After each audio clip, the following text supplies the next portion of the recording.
about all the folks who owned restaurants before the pandemic, right? A lot of them aren't here anymore. You know, the ones who are here, the ones who figured out how to pivot. So I may have never done takeout before, but I'm doing takeout now. If people want my food, I'll find a way to get it to them. I'll sign them up with Grubhub and all those other folks if that's what it takes. Because what I'm doing is important, not only to me as an entrepreneur, not only to the guests that I'm serving, it's important to the people that I'm hiring and employing. You know, if you get to be that level of success as an entrepreneur, it's because you knew how to pivot and adjust and improvise. Now, I've been an entrepreneur. I am an entrepreneur right now. And I'll tell you, I am still learning, okay? My first 15 years, I went to graduate school, I went to business school at the University of Chicago. I was in the graduate program on health administration and policy. I thought I was going to grow up to be a hospital CEO. I started at Cook County Hospital. I learned some things there. Amazing, right? I worked for the CEO of the hospital. So I learned a lot of stuff. I thought I was going to grow up to be like him, except not in a public hospital. Well, I did work as an employee for 15 years.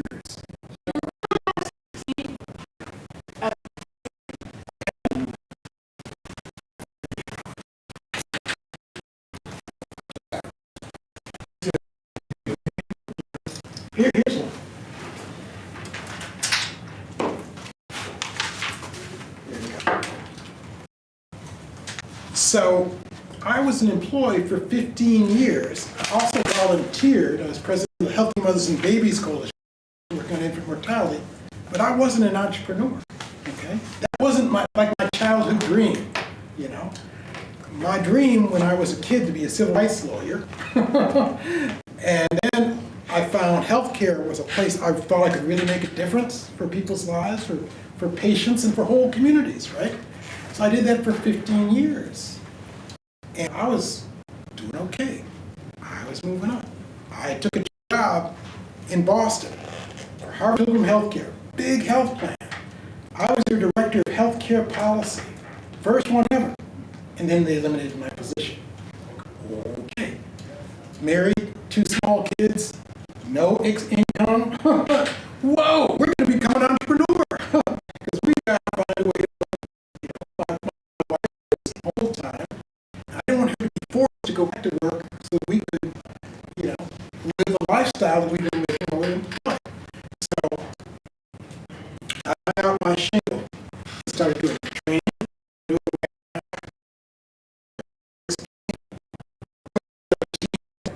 That's the whole organization and the ability to work for different people, including people with disabilities, racial, ethnic backgrounds, all that stuff. I started doing that stuff and I loved it. It was really, really hard. One of the things I'll do right up front is if you want to go from being an employee to an entrepreneur, expect to make less money for a long time. Okay? It's like you're talking about, you know, the hard stuff. People want to tell you that. People want to tell you about, well, look, Steve Jobs, da-da-da-da-da-da, you know? That's like talking about, oh, I don't know. That's like talking about John Coltrane. Okay, if you got the talent to do John Coltrane, probably not. But you know what?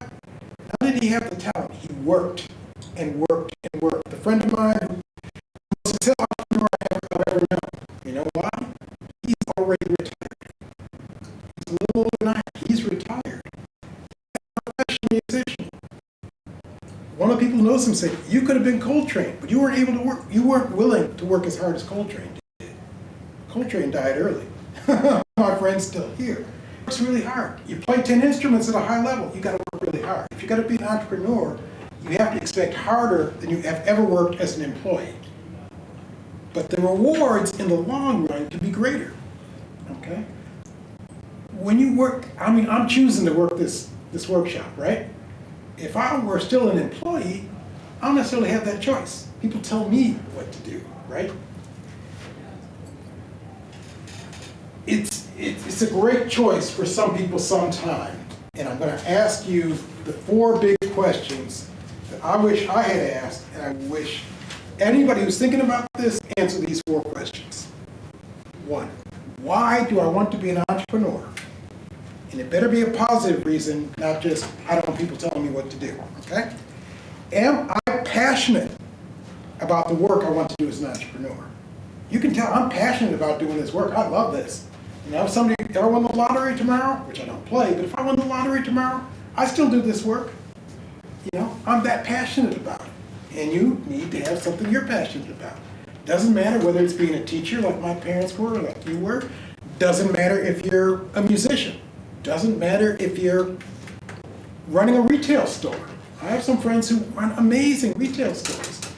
I couldn't do that to save my life, you know? And I'm certainly not passionate about it. But if you're passionate about something, that's question number 2. Here's, I think, the hardest question. Because most people, it's like being a parent. You don't know what you don't know, okay? How much risk and failure can I manage financially and emotionally as an entrepreneur, okay? So when I was married with, I'm still married, but with 2 small kids, how much risk could I take, okay? I could take more risk than if I'd been solo because, you know, my wife, when she went back to work, she provided steady income. She provided insurance, right, health insurance. When I got diagnosed with prostate cancer, I didn't have to worry about what's the cheapest way of getting treated. I just had to worry about what was the best way. That turned out to be surgery. I paid $150 for a copay. If I hadn't had insurance, that's $15,000. We'd have been in bankruptcy, okay? So you've got to think about what kind of risk can you take? And it's not just the financial risk, it's all the emotional risk. Is this gonna, you know, break up your relationships? You know, are you gonna estrange yourself from your kids? Well, let me tell you, no amount of money is worth that, okay? But that is a risk that some entrepreneurs have. When you're an entrepreneur, you literally can work 24/7. I was talking to friends of mine, they're a couple. They're married to each other and they own the business together. My wife and I could never do that. You know, they amaze me.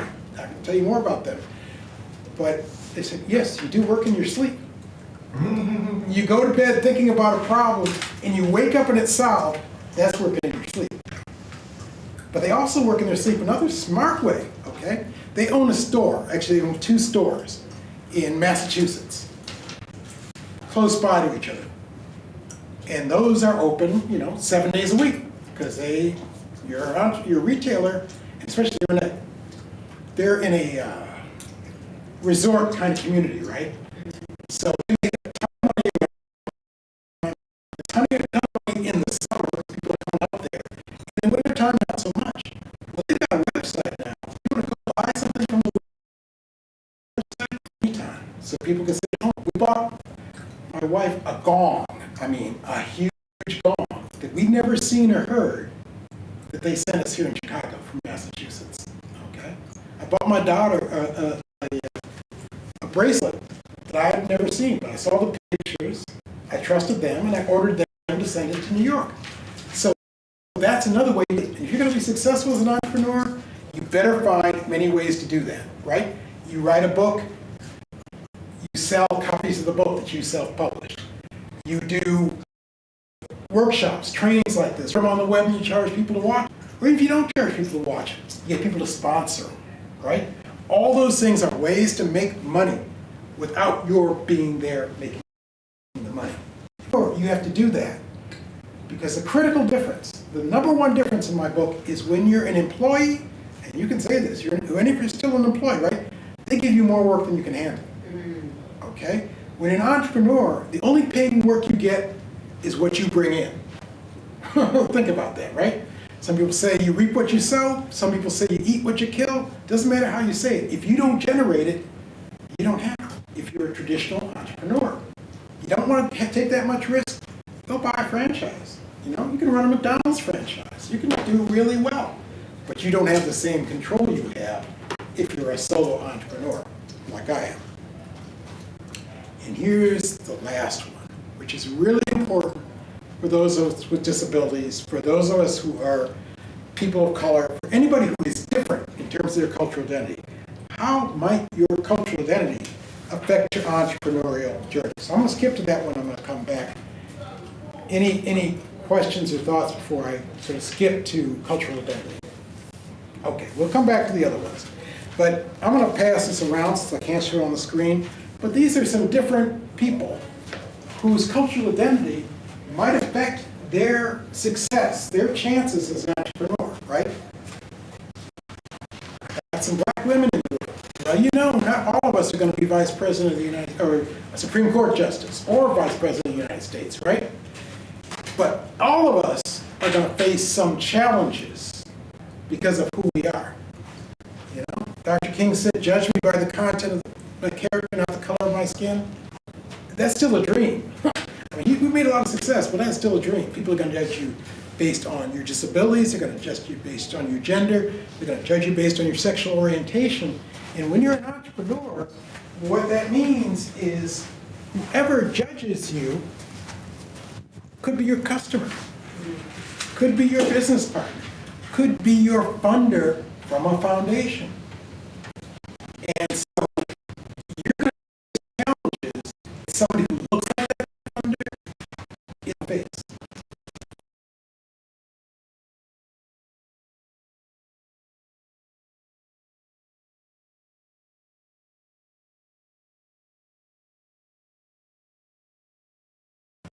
I was the money manager on a huge multi-million-dollar project. Okay, so we were printing a document. Thank you. And it was late, and we weren't happy. But I got to sign the check. Guy calls up and says, you know, "I'm sorry that's late, but you know that department is where we do our affirmative action hires." He was saying, right? Saying that black folks don't know what they're doing. They can't get things out on time. He had no idea who he was talking to. This was before the days of Zoom. I'm talking to him on the phone. He can't hear I'm black. And I heard that and I'm like, how soon do I want to sign this? You know? And I really thought about delaying it. Now, maybe if I was 66 instead of 21, 22, I might have held it up. I might have gone to my boss and said, you know, I'm not paying this for another 2 weeks. And if he asks, you can tell him why. You know, because you didn't know who you were talking to. And I don't need to be treated like that. But I was a young guy, I didn't do that. But the point is, any of this can happen to you anytime. You don't even know that it happened. Okay? I thought I had another shirt. Let me see. No, I guess I don't. Okay. A different entrepreneurial story. No. I was going to show you a shirt from when I was an employee. But I realized what I did was, I actually put that on the slide deck because I didn't want to take off too much stuff. So let me just get this. This is the cover of this session. I want to pass it around. I'll start with you this time. I got a question for you. Yes, sir. Please, absolutely. Does these same concepts go for nonprofits? I've spent most of my career in nonprofits, and all the issues are right there. Okay, if I'm in an agency and I'm an employee, I've got one set of issues. If I'm a social entrepreneur, right, I just started my own nonprofit, same issues come up. Okay. When I'm an employee, I got more work than I can handle. When I'm an entrepreneur starting my new venture, I mean, that's what Faya did with this. She's an entrepreneur, building this thing. And it's amazing. And part of what she did that most of us don't do nearly as early as her, she built a team around her, okay? I'm part of her team. Am I an employee? Hell no. She's a smart woman. I'm an independent contractor. Right. That's the way most of us as entrepreneurs grow. Most employers grow by hiring other employees. They may be a contractor here or there. But let me tell you, when you hire somebody, you buy a whole load of money and trouble. Now, sometimes it's worth it, but you pay extra taxes because you're paying payroll taxes. If you need to get rid of an employee, that's hard work, and it should be. I'm an independent contractor. If I didn't do a good job, why would she bring me back? Exactly. You know, it's very easy. It's like, she didn't even have to say, you know, you didn't really meet that standard. She just has to say, Oh, I'm sorry. no, I don't need you back. Thank you very much. That's simple. That's what most entrepreneurs do. I have never hired somebody as an entrepreneur. I've hired a lot of people as an employer, and I had to fire some. I had to fire a longtime employee who had been failing before I was hired. But my predecessor refused to fire her. and he got forced out himself instead. I came in, I had to fire this employee during the pandemic by phone because I couldn't go. You know how hard that was? Oh, yes. You know, if she'd been an independent contractor, it's like, I'm sorry, we've made a change of direction, you're gone. Now, because I'm me, I would have still arranged for some recognition and that kind of thing. I don't have any obligation. Even if you're in an at-will state where supposedly you can fire anybody for any reason, don't try doing that because your lawyer will tell you no. You don't really want to go into court and try and defend firing somebody without a hell of a good case. So people don't do it. They go through the process. Anyway, so yes, all those things apply to nonprofits. Nonprofits are different. I think I've worked in public sector at Cook County Hospital. I've worked in nonprofits from small places to the American Medical Association, American Hospital Association with 1,000 employees. I've worked as a consultant with 15,000, 17,000 employee places, public, nonprofit, and corporate. They're all run by people. So much of the things are all the same, but one of the biggest things we were just talking about is hiring and firing. Back in the day, we remember back in the day, the great job if you were black was to be a school teacher, work for the post office, or work from some other public sector, because they can't get rid of you. It's not so true anymore, but it used to be. My father-in-law was a professor, tenured professor. You could, basically you could do anything you wanted. You could retire on the vine. Then they put in an age limit. He was forced to retire at 70 years old when he wasn't ready. It's easiest to hire in a corporate environment. That's where entrepreneurs operate. Easy to say, I don't need you anymore, see you next time. Or say, I don't need you on this project, but here's another project, I'll refer you to somebody else. Real easy stuff. You get into nonprofits, it's a little trickier because you're mainly dealing with employees. But government, much harder. Very hard to fire somebody from a public sector job. Easier now than it used to be, but still hard. So corporate's the easiest to fire, nonprofits in the middle, public sector's the hardest. And what that means to me, I had to learn late in life. When they say slow to hire, fast to fire, they're right. Because you make one bad mistake with a hire, it can cost you your job, it can even cost you your whole organization. There have been people who've been hired to do a job who wind up stealing money from the organization, right? And that can happen at any level. And that can be enough to take the whole organization down, right? And we've seen it in public sector, we've seen it in nonprofits, we've seen it in corporate. So you want to be slow to hire. And if somebody isn't doing the job, it doesn't matter if they're a nice person. My first fire was actually a layoff, right? A reduction in force. The guy that I had to lay off was the only other male in the whole department, because this was healthcare, right? Everybody else was a woman. He was a deacon in his church. He was the only patient representative in my hospital. But when I was told I had to make a 5% cut, he was the right person to cut. Fortunately, he was also a physician assistant, so he could get another job soon. I was able to hold him on long enough so he got his 10 years in. But, I had to do the right thing. So, as an entrepreneur, one of the best benefits is you get to make choices that employees often don't get to make. But people think, oh, you've got all the choice in the world. No. You've got to do something that brings in money. I did it. I'll give you an example. A lot of us are both employees and entrepreneurs at the same time. Because that's the only way to make the bills work, right? To make the income you need.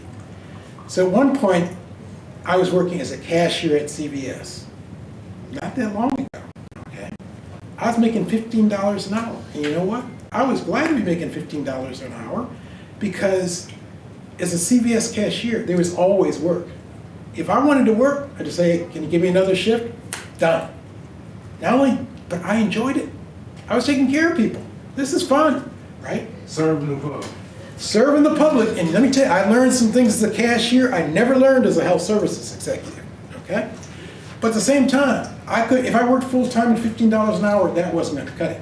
Even with my wife as a social worker, because that's steady work, but you don't pay social workers like you do MBAs, okay? Which is my degree. So one day, I worked a full shift, I worked a 6-hour shift at CVS, and that evening, I delivered a workshop. They paid me $2,500 for that workshop. Yeah, okay. Well, that's great, but you know what? You only get it when you get it. Oh, yeah, Okay? So there was one, so that's why I worked the CVS job, because I can make money anytime there. The workshop, only when somebody wants me to do that workshop. Now, to tell you how good it was one day, the best earning day I've ever had in my life. I did a workshop for a pharmaceutical company. Matter of fact, I can tell you who it was. It's Merck. Because they now require anybody who works for them to publicly disclose that you work for them. So I'm not talking out of school. Did the same kind of workshop that I did for $500 at a community health center, I did for $2,500. And I did it 3 times. They paid me $2,500 each time. $7,500 for the day. Now I will tell you, I've signed checks for people who charge twice that for a 1-hour workshop. Okay? They have earned the right to make that kind of money. Okay? They've either written a book that's great, they've got, a hot video out there, they're perceived as a national expert on a hot topic. If you ever heard Bill Russell speak, he was worth every penny that he earned. Okay? People writing notes on his leadership skills, they were just, one of the CEOs came up and said, we couldn't write fast enough. Bill, you really need to put this in a book.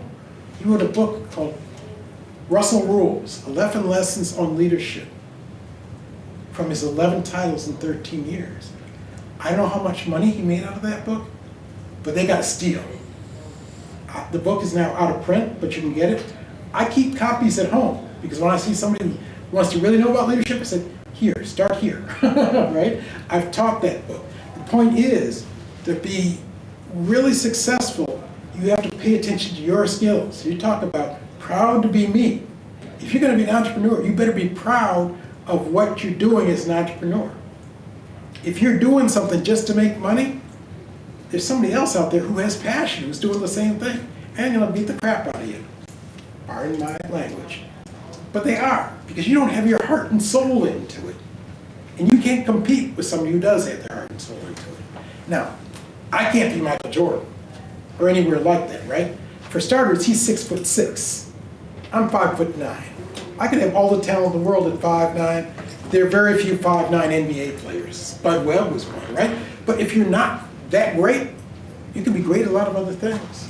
I walk through these halls and say, what are your skills? All of us are talented at many things.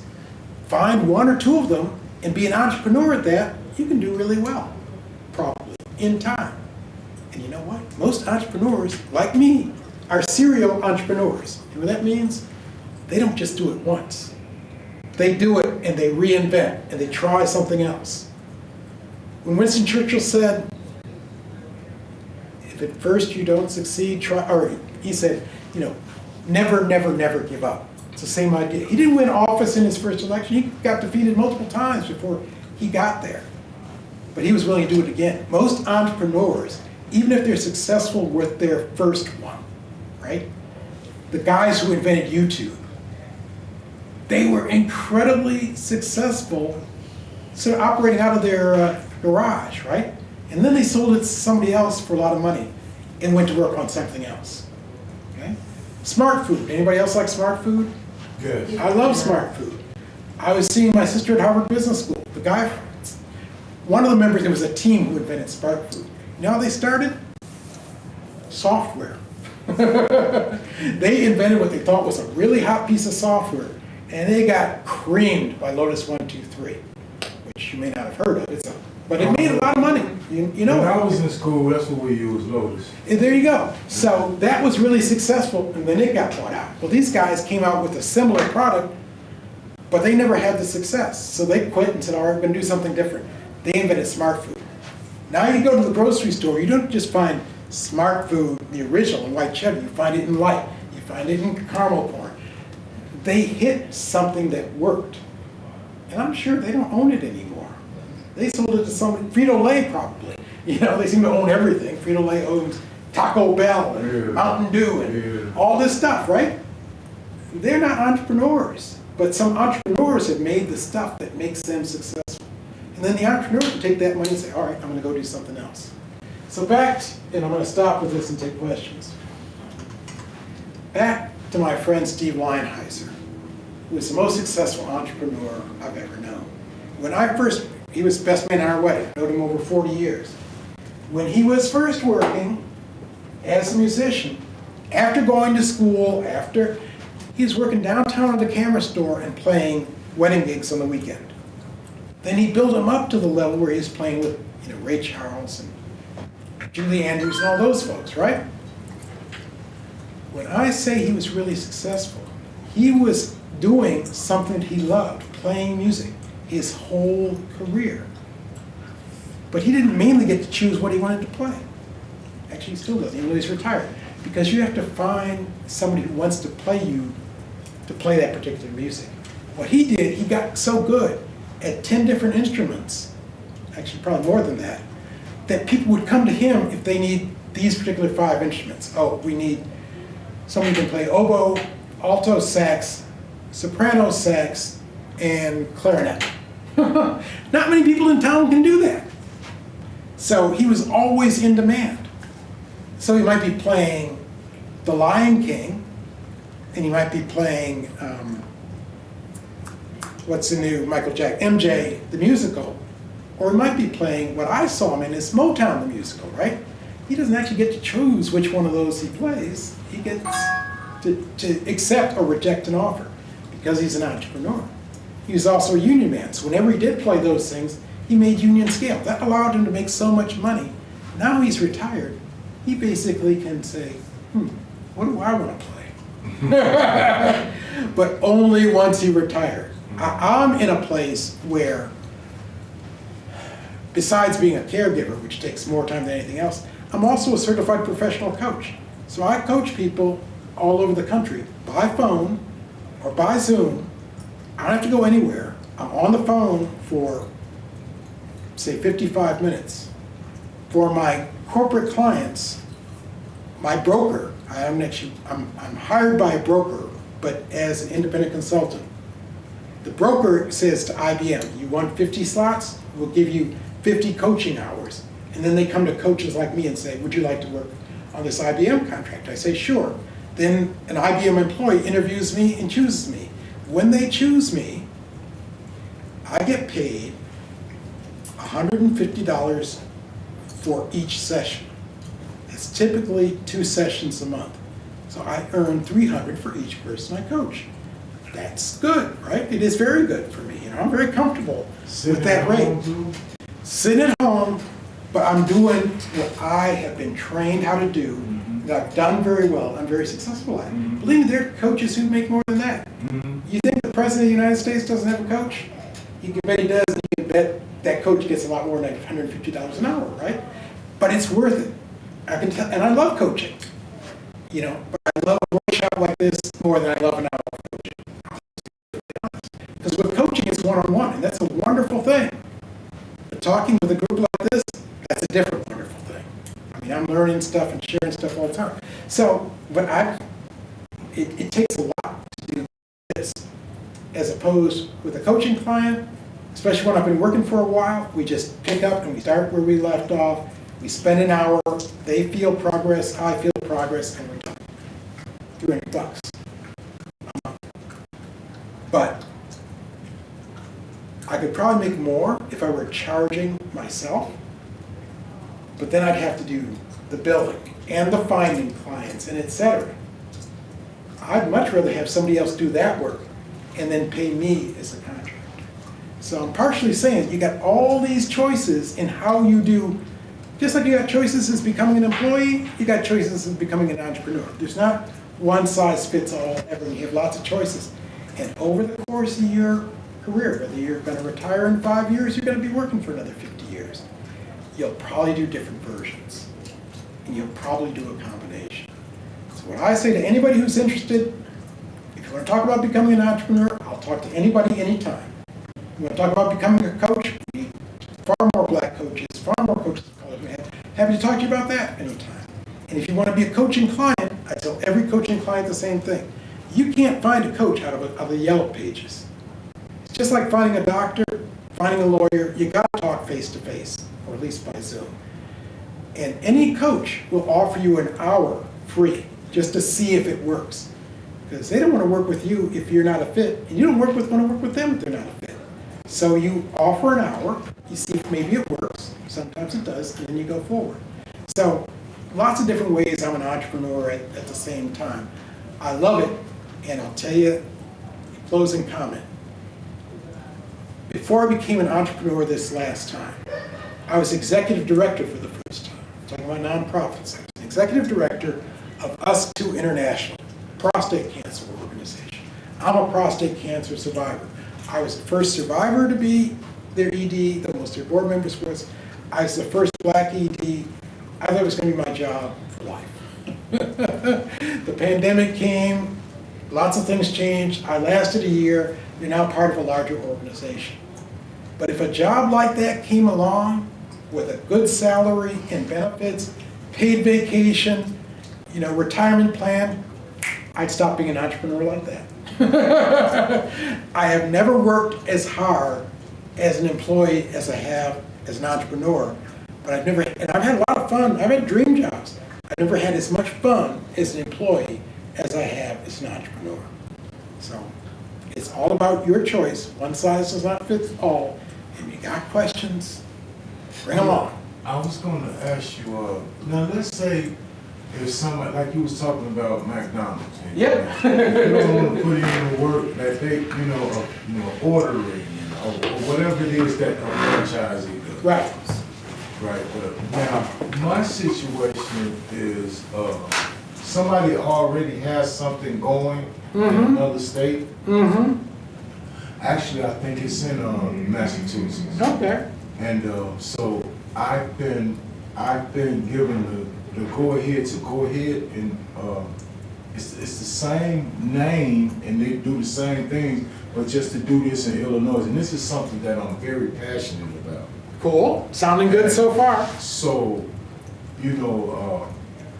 just because I'm passionate about it doesn't mean that I got the layout on, where to start. Amen. But it's just, okay, the fire is there, but, it's like, maybe the fire isn't there. The want is there, and this is something that I definitely want, and I feel like I need to do, because I'm real passionate about it, but. Okay, so let me go to the key question. If I were in your shoes, I'd be asking myself, how much risk and failure can I manage financially and emotionally? Okay, suppose this organization is successful in mass and it doesn't fly in Illinois for whatever reason. It may not have anything to do with you, right? When the pandemic hit, it killed a lot of businesses who were doing fine before. They've been doing fine for years, but they couldn't switch. So if this new piece that you want to bring to Illinois, first, I assume they want some money up front to bring it to Illinois, right? No, what they say, it has to do with prisoners. Okay. And it has to do with, it's going to be called Children of Incarcerated Parents. And they already have it going on. And my daughter was the child of an incarcerated parent. And I just met her 2 years ago, because of the time and stuff that I did and everything. And so I just feel like that this is something that I should be doing for children, that has parents that are incarcerated. Right, so you're a social entrepreneur. You clearly have the motivation. You've got somebody who can give you some of the nuts and bolts. Those are good things, but it's still, you gotta answer the question. How much risk can you take? How much failure can you take? Okay. So suppose that you do like a lot of entrepreneurs do. You don't leave your day job. You keep your day job and you start working on your side business, your side hustle, okay? If the side hustle takes more time than you expect, it could make you quit your day job or get you fired from your day job. Can you afford that? Can you afford that financially? Can you afford that emotionally? When you're working a job as an employee, you get a lot of things besides a paycheck, right? You get an organization that you are affiliated with, that you're proud of. You get people to work with. You get a lot of things. Like family. But it's like a family. Entrepreneurs don't have that. Entrepreneurs generally start as solopreneurs. We're just one person. At the most, I've had a team of 5 of us who were actually working on the same organization. And it's not the same as a project. These people had some degree of commitment to the Center for Culturally Fluent Leadership, which I still lead, but now it's only one person. But this was not their full-time gig. All of them did other things, most of them working for themselves and sometime working for me. So they weren't a family the same way as folks I see 5, 6, 7 days a week. So I had to give some of that up to be an entrepreneur. It was worth it to me because I still got to see them some of the time. And one of the things I had to learn the hard way, when you're an entrepreneur and you're by yourself most of the time, you have to learn not to spend too much time at your clients' sites, getting the benefit of their family and employees. You can spend some, but if you're spending time to fill your needs instead of their needs, that's not smart. They don't teach you that in the books, but I'm going to tell you right now it is. So if you're going to make that transformation, I say it's not a transition, it's a transformation. These are some of the things to think about. Okay? When you've got a job that's not only a steady paycheck, but it's all the benefits and the rest of that, cost out how much are they giving you besides the paycheck? Because you're not going to get those things as an entrepreneur. So if you're going to bring in, one consultant friend of mine early on in my career said, you know, I never take a vacation. When I got the money, I don't have the time. When I've got the time, I don't have the money. I couldn't do that. I've got kids. Kids don't understand that dad's not around, can't take me on vacation to Disney World or whatever because he's working so hard. You know, you can do that, but I don't recommend it if you're going to be a parent. You know, you can be away for lots of reasons, and one of them is working in an entrepreneurial job that has sucked you up so much that you're not available. These are real risks. It doesn't mean it's not worth it. It could be worth it. You know, I worked with a guy, we were partners in a business. His kids were adults. My kids were still young. His risks weren't the same as mine. And he wanted to take some risks I couldn't take. And eventually, after years of trying to make it work, we got a cordial divorce. And he went off running his business, and I went off running what was left of mine, and I've still been back and forth. One of the things that pissed him off is like, we're just getting things going right now. You want to go work for somebody else? You know, you're leaving me hanging. I'm like, bro, I got to do what's best for my family. You have done the same thing your whole life, and you've known the mistakes when you don't put your family first. So, just some things to think about. I'm not saying it's the right thing or the wrong thing. It could be the best thing you ever decide to do. Because if it satisfies your needs, emotional and financial, and you can grow it over the long term, it will likely be the best things you've ever done. So, because I never thought about go ahead and hollering at a coach. Most people don't. Because, you know, some of us think we got this. And you know what, bro? We got a lot, but none of us got it all. Yeah, you know, I work with a guy right now. He's not my coach, but we're business partners in effect, right? I pay him if he's doing work directly for me. Like, say I'm writing a piece, I need him to edit it. He's a businessman, I'm not. He spent a lot of time in corporate America, I've never been there. So if I'm writing something, I need him to make it into business English, I'll pay him for that. But if we're doing something together, we do a lot on LinkedIn together, I don't pay him for that because it benefits both of us. Both of our names go on that article, okay? So a coach helps you do things you can't do on your own. All of us have things we can do on our own, other things we can't. Michael Jordan won 6 titles, but if Doug Collins had been his coach, I bet you never would have won. Okay? Now, it's not to say that Phil Jackson won the titles for him, But there's a reason why Phil Jackson has 11 Well, Bill rings. Collins was his coach for 7 years. And what did they win? Nothing. That's my point. Nothing. Phil Collins, I mean, Phil Jackson comes in and they win 6 titles Yeah. together. And then he moves on, he wins titles with the Lakers. And Boom. that's what his book on leadership is called 11 Rings. He played, he played before he coached? Oh, absolutely. Yeah, okay, Yeah, your those sports, right? elbows. That's right. Yeah. He wasn't much as a player. Most successful coaches and managers are mediocre players, but they learn the game and then they go coach, okay? So the point is, what a coach does, this is not what you do with coaching an employee. Typically with coaching an employee, you're either trying to turn around somebody who's underperforming, or you're trying to get rid of somebody who's underperforming. That's what I'm talking about. I'm a leadership coach. I help leaders get to be better leaders. And one of the best things about coaching, I don't have to know my client's business. I'm dealing with a couple people now who are in construction. I don't know squat about construction. But I know how people work, and I know how to help you be better at what you do. You know the business. I'm here to help you be a more successful leader. So, when I facilitate, I blurt stuff out I've heard. Sometimes not even with researching it. It sound good, the crowd that I got, they're gonna fall for it anyway. But I wanted to ask you, Yes, sir. before I lose my train of thought. Is it true, in your perspective, is it true that all leaders were once great followers?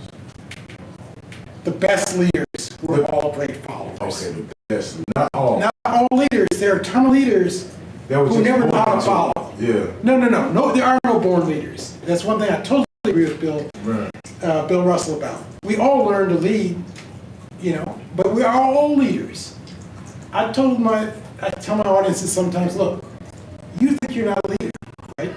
You're a cashier somewhere. Nobody is responsible to you. Nobody even has opinion. You're still a leader.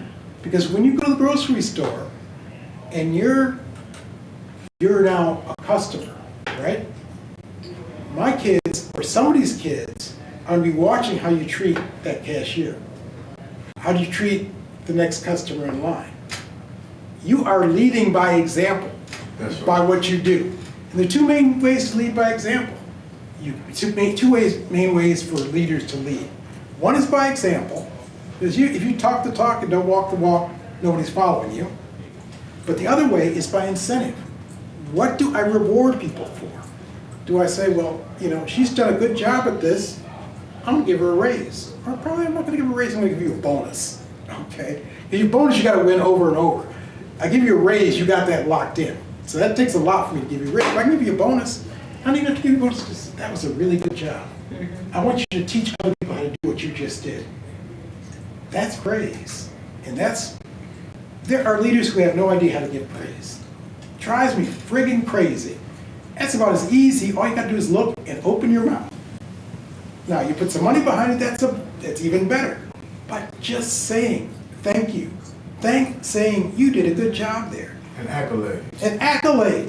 Simple recognition is incredibly powerful. I did a workshop on feedback, 6 volunteers, like you guys, right? They took an hour out at lunchtime to come to my workshop instead of doing their work. Their work wasn't getting done by anybody else. It was just waiting for them when they got back, right? So these are 6 committed people. So I asked, all right, how many of you have gotten praise from your manager in the last week? You know how many hands went up? No. None. And that doesn't surprise you. That is a shame. And it's partially because of the way we are generally taught, which is to look for problems and solve problems. Well, there will always be problems. But we don't see things the way they are. We see things the way we are. And if I only look for problems, that's all I'm going to find. If I'm going to look for success, you were a preschool teacher. Oh my goodness, Yes. You look for success all the time. Yeah, and the children and the parents. But then on the other side, being a teacher in the classroom, we get rolled over by the bus, by the director. And I understand she got people over her that's probably doing the same thing to her, but then that brings down morale. So me and the other 2 teachers are talking like, man, and I'm like, retirement's starting to look good to me, even though I won't be making much. I have a peace of mind. Another one, she's working on her master's, and she's like, I don't have to be here. And another teacher is like entering into the field, but she had worked as the front desk and clerical, and she's like, oh, wait a minute. But we encourage her to go further on because Exactly. she has a child with a disability, and I see myself in her because she has a lot to offer. She is so lucky to have you. You know, but then the Absolutely. site director said something about her to me when I was in the class in her office. I said, you know what she brings in? Her expertise with her child. Just like I brought mine as I was And you learning with can't my buy child. that. You can't go recruit that. Right. You can't go say, I want someone with expertise from lived experience. Right. But you get somebody who walks in your door with that, you better know how to value it. Because when I was having my meltdown, one of the managers said, Vanessa, you are always able to walk in a classroom and make a difference. I said, I'm tired. Because I had, see, they don't know the full extent of my And they don't personal need life. to know. They Right. knew about my child having a disability, and I was working there when it happened. But then at the same token, I was worn out and overwhelmed. And the most important, not the most, one of the most important things that you're saying there is self-care has to come first. You have to put your mask on first. You gave and gave and gave until you said, I can't give anymore. Right. Most of us